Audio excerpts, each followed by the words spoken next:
नमस्कार, मी वर्षा आणि माझ्या एका नवीन मराठी ब्लॉग चॅनलमध्ये तुम्हा सर्वांचं अगदी मनापासून स्वागत। आणि मी परवाच्या व्हिडिओमध्ये तुम्हाला सांगितलं होतं की मला वोऱ्याला जायचं आहे आणि खटुश्याम बाबाची प्राणप्रतिष्ठा पण आहे म्हणून। तर हा व्हिडिओ होता रविवारचा आणि तारीख होती 2। तर 2 तारखेलाच दोन्ही कार्यक्रम होते आणि मला तर दोन्ही कार्यक्रमाला जायचं होतं। आणि खटुश्याम बाबाची प्राणप्रतिष्ठा 11 वाजेपासून, तर आता 3-4 तास लागणार होते प्राणप्रतिष्ठेला। म्हणून मग ठरवलं की पहिले वोऱ्याला जायचं, कारण खटुश्याम बाबाचं आपण दर्शन रोजही घेऊ शकतो, परंतु ज्यांनी गजानन बाबांनी लिहिली आहे, सुरेश गजानन शेवडे हे वोऱ्याला येणार होते आणि त्यांचा अमृतकण या नावाने कार्यक्रम होता। तर यांना कधीही भेटता आलं नसतं किंवा यांच्या चरणावर माथाही टेकवता आला नसता मला। तर आणि यांचे दर्शन होणं म्हणजे आपल्या जीवनातील एक अलौकिक गोष्टच म्हणावं, कारण असे व्यक्ती काही वारंवार भेट होत नाही आपली। आणि हे 40 वर्षातून पहिल्यांदा विदर्भामध्ये आले होते, म्हणजे वोऱ्याला आले होते।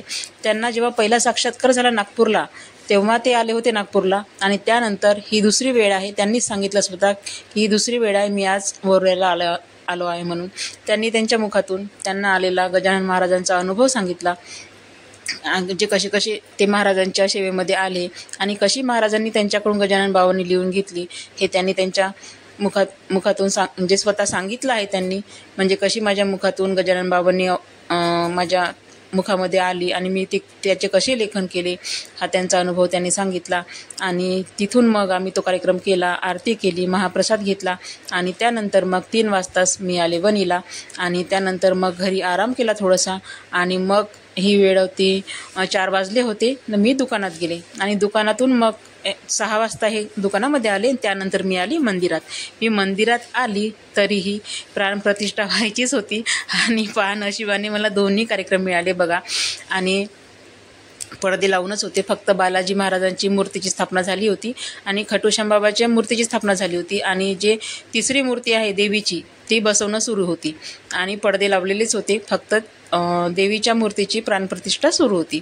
तर आणि थोड्या वेळ थांबले आणि लगेचच अगदी पडदा आड केला गेला आणि त्यानंतर मग सुरू झाली आरती।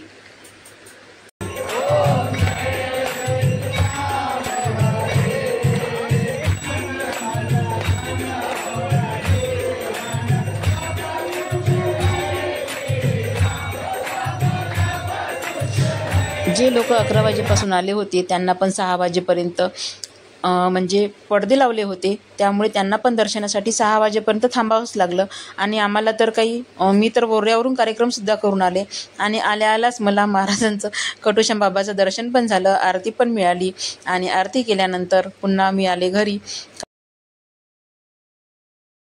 खटुश्याम मंदिरात प्राणप्रतिष्ठा झाली आहे, मगाशीच मी आरती करून आली आणि आता चालली आहे महाप्रसादासाठी।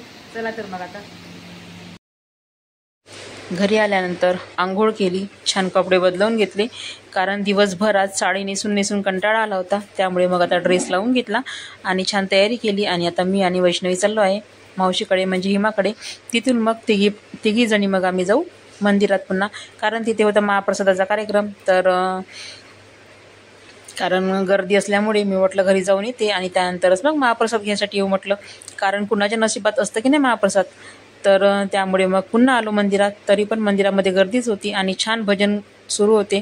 त्यांनी भजनवाले बोलवले होते, म्हणजे सिंगर बोलवले होते, भक्तिगीताचा कार्यक्रम होता तर।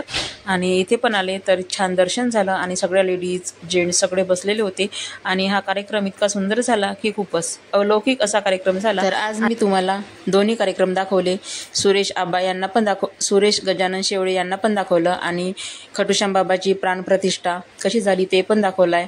तर कसा वाटला हा व्हिडिओ नक्की कमेंटमध्ये सांगा आणि व्हिडिओ आवडल्यास नक्कीच लाईक, शेअर आणि सबस्क्राईब करा आणि पुन्हा भेटू एका नवीन व्हिडिओसह। तोपर्यंत सर्वांना बाय बाय।